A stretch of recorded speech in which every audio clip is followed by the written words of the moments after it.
বৃহত্তৰ অৰঙ্গা লক্ষীদং বান কমিটি আছে। এই বান কমিটিৰ প্ৰতি বছৰে ৰামনৱমী উৎসৱটো পালন কৰি আহিছে।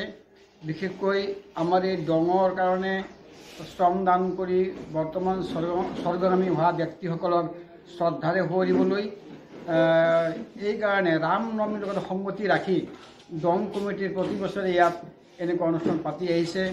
যোৱাবাৰ আমি ৰূপালী জয়ন্তী উদযাপন কৰিলোঁ। গতিকে এই যিটো ৰামনৱমীত আমাৰ ৰামৰ গুণগান আৰু আমাৰ ৰামৰ নিচিনাই আমাৰ অগ্ৰজসকলৰো এই শ্ৰদ্ধাৰে সোঁৱৰা এই অনুষ্ঠানটোৰ আমাৰ ইয়াৰ প্ৰতিষ্ঠাপক সভাপতি হৈছে তিলক খৰকাদেৱে। তিলক খৰকা যেতিয়া সভাপতি আছিলে তেতিয়াৰ পৰাই এই অনুষ্ঠান আজিলৈ চলি আহিছে আৰু বৃহত্তৰ দং কমিটিৰ আজি 51 বছৰত ভৰি দিছে।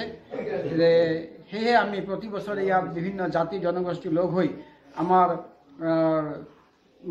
অগ্ৰজসকলক যিসকল আমাৰ মাজত নাই তেখেতসকলৰ শান্তিৰ কাৰণে আৰু তেখেতসকলৰ কৰ্মৰাজিৰ স্মৰণ কৰাৰ কাৰণে প্ৰতি বছৰে এই দং কমিটিৰ মাধ্যমেৰে যোগেদি এই অনুষ্ঠান পাতি আহিছোঁ আমি। আৰু এই বিশেষকৈ এই অনুষ্ঠানটো আনি দিয়াৰ বাবে আমি বিশেষকৈ প্ৰাক্তন সভাপতি তিলক খৰকাদেৱক প্ৰাৰ্থনা জনাইছোঁ। প্ৰাৰ্থনা জনাওঁ তেওঁৰ সুস্বাস্থ্য দীৰ্ঘায়ু থাকক, তেওঁ এনেকুৱা ভাল অনুষ্ঠান এটা আমাক দি গ'ল। এইখিনি আমি সদায় প্ৰতি বছৰে কৰি আছোঁ।